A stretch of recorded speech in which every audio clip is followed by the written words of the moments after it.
নিঃসন্দেহে আমাদের জাতির গঠনে বলুন, পুনর্গঠনেই বলুন, তা একটা বড় ভূমিকা রাখে।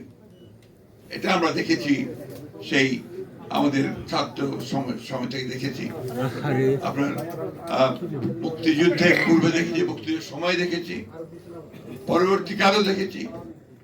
কিন্তু এখানে আমরা আলোচনা করেছি দুর্ভাগ্যক্রমে এইবার এই হাসিনা সরকারের সময়ে আমরা এই বিষয়টা সেইভাবে দেখতে পাই। হ্যাঁ, হয়তোবা এখানে আপনার অনেক ভয় ছিল, আতঙ্ক ছিল, এবং যেটা ফ্যাসিবাদের প্রধান অস্ত্র, একটা ভয় রাজ্য সৃষ্টি করা, সেই রাজ্যটা তারা সৃষ্টি করেছিলেন। ফলে অনেক অনেক অত্যন্ত জনপ্রিয়, অনেক যোগ্য মানুষেরাও কিন্তু তখন সেই কথাগুলো লিখতে পারেনি, বলতে পারেনি। আমি ধন্যবাদ জানাই আমাদের ছাত্র জনতাকে, বিশেষ করে ছাত্রদেরকে, যে তারা এই সুযোগটা সৃষ্টি করার ব্যাপারে দীর্ঘদিনের যে আন্দোলন সংগ্রাম তাকে সঙ্গে নিয়ে তারা এটাকে সম্ভব করেছে। সেই সঙ্গে আমি শ্রদ্ধা জানাতে চাই সেই সমস্ত শহীদদের, যারা আমাদের এই অবস্থায় নিয়ে এসেছে। বিষয়টা বেশ জটিল। জটিল এই জন্যে যে আমরা তো একটা মুক্তির স্বাদ পেয়েছি। জটিল এই জন্যে যার মুক্তিকে আমরা কাজে লাগানো, যে আলোচনাগুলো এখানে হয়েছে, যে একটা গণতান্ত্রিক সংস্কৃতি গড়ে তোলে, একটা সত্যিকার অর্থেই একটা গণতান্ত্রিক সংস্কার করে একটা গণতান্ত্রিক বাংলাদেশ নির্মাণ করা, এটা নিঃসন্দেহে একটা জটিল কাজ আমাদের দেশের প্রেক্ষিতে। এই কাজটাই তো আমাদের করতে হবে, এবং এই কাজটা করার পেছনে আমাদের সবচেয়ে বেশি যেটা প্রয়োজন, যে যারা আমরা মনে করেছি যে ফ্যাসিবাদের পতন হওয়া দরকার, ফ্যাসিবাদকে সরিয়ে সত্যিকার অর্থেই জনমানুষের জন্য উপযোগী একটি রাষ্ট্র নির্মাণ করা দরকার, সমাজ নির্মাণ করা দরকার, তাদেরকে ঐক্যবদ্ধ হয়ে কাজ করতে হবে। আজকে কষ্ট হয়, দুঃখ হয়।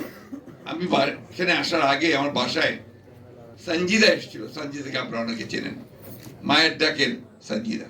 সে তার ভাইকে নিয়ে এসেছিল, সে তাকে আপনার কানাডা দেশে এসছে। এসে বলছে, স্যার আজকে মন খুব খারাপ। কেন? গত কয়েকদিন ধরে যা দেখছি তাতে করে স্যার আমার মন খারাপ হয়ে যাচ্ছে। এই যে এতদিন ধরে যে কষ্ট, যে পরিশ্রম, যে ত্যাগ, যে আত্মজনের চলে যাওয়া, প্রিয় মানুষগুলোর চলে যাওয়া, সবকিছুকে ছাড়িয়ে কেমন যেন একটা ভয়াবহ একটা অবস্থা তৈরি হচ্ছে। আমার মনে হয় এটা অত্যন্ত আপনার পরিকল্পিতভাবেই এই অবস্থাটা সৃষ্টি করা হচ্ছে, এবং সেটা করছে যে পতিত ফ্যাসিবাদ, তারাই আজকে এই অবস্থাটা তৈরি করছে। তা আমরা যারা আছি, যারা পক্ষে ছিলাম, যারা লড়াই করেছি, সংগ্রাম করেছি, আমরা কেন এখানে বিভাজন সৃষ্টি করছি? আজকে বিভিন্ন জায়গায় বিভিন্ন কথা শুনে রীতিমতো ভয় হয় যে আজকে আমরা এই সময় এখনই এটাকে আমরা পুরো আন্দোলনকে একটা ভিন্ন দিকে নেওয়ার চেষ্টা করছি। আমার কাছে যেটা মনে হয় আমি সেটাই বলছি খুব স্পষ্ট। আমাদের তো লক্ষ্য এখন একটাই হওয়া উচিত, সেই লক্ষ্যটা হচ্ছে আমরা একটা সত্যিকার অর্থে গণতান্ত্রিক রাষ্ট্র নির্মাণের জন্য যে সংস্কারগুলো প্রয়োজন, সেই সংস্কারগুলো ন্যূনতম করে আমরা একটা সেই ধরনের একটা রাষ্ট্র গঠন করার জন্য একটা নির্বাচন করে একটা পার্লামেন্টে যাই। অনেকেই বলছেন যে নির্বাচনই তো আপনার গণতন্ত্র নয়। অবশ্যই নয়, কিন্তু তার জন্য তো আপনাকে একটা প্রক্রিয়া লাগবে। সেই প্রক্রিয়ার মধ্যে যদি আমরা না যাই, তাহলে আমরা সেই জায়গায় পৌঁছতে পারবো না। আমরা এই জন্যই আমি খুব মোটা দাগে যেটা বুঝি সেই কথাটা বলছি, যে আমাদের মনে হয় যে আমাদের সকলেরই এখন যেটা উচিত, যে অনৈক্য সৃষ্টি না করে ঐক্যের মধ্য থেকে আমরা যে সুযোগটা সামনে পেয়েছি, সেই সুযোগটাকে কাজে লাগিয়ে অন্তত আমরা কিছুটা হলেও সামনে এগিয়ে যাই। আজকে খুব দুর্ভাগ্য যে 53 বছর হয়ে গেছে, আমরা এখন পর্যন্ত একটা পিসফুল ট্রান্সফার অফ পাওয়ার এটাই আমরা করতে পারিনি। আমরা সবসময় যুদ্ধ করছি, লড়াই করছি, নিজেদেরকে ভাই রক্ত ঝরাচ্ছি, কিন্তু আমরা ওই পথে যাওয়ার জন্য কেউ সেইভাবে চেষ্টা করছি না। ফ্যাসিবাদ পরাজিত হয়েছে, ফ্যাসিবাদ যে কোনো সময় আবার ফিরে আসতে পারে, কারণ আমরা সেই রাস্তা যেন তৈরি করে না দিই। আজকে আমরা দুর্ভাগ্যজনকভাবে এমন কতগুলো কাজ করছি যে কাজগুলোর মধ্য দিয়ে কিন্তু ফ্যাসিবাদের ফিরে আসার সম্ভাবনা অনেক বেড়ে গেছে।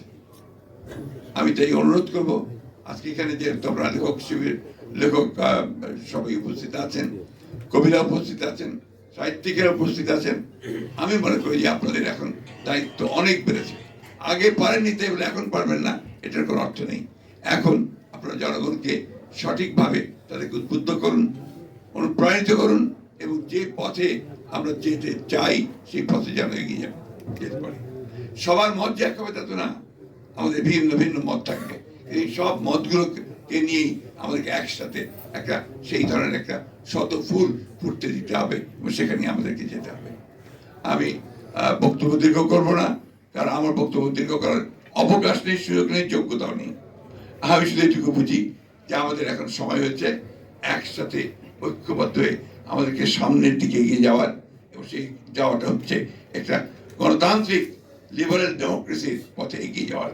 আমি অনেক এখানে আছেন, সব পণ্ডিত মানুষেরা আছেন, তারা অনেক বক্তব্য রেখেছেন, আমি সেই তর্ক বিতর্কে যাওয়ার যোগ্য নই। তারপর এইটুকু বুঝি যে আমার যে মানুষগুলো কলিমুদ্দিন যার কিছুক্ষণ আগে আমাদের সেলিম সাহেব যে বললেন যে আপনার যে কথা সেটাই হচ্ছে মূল কথা আর কি, যে তারা কিন্তু মনে করছে যে তারা আপনার হালুয়া টাইট, এই হালুয়া টাইট যেন না হয়, অর্থাৎ সে যেন একটা আশা আলো দেখতে পায়, সে যেন অন্তত এইটুকু বলতে পারে হ্যাঁ আগের চেয়ে আমি একটু ভালো আছি। এটা কিন্তু খুব জরুরি। আজকে সেই জায়গাটায় আমরা যাওয়ার চেষ্টা করি।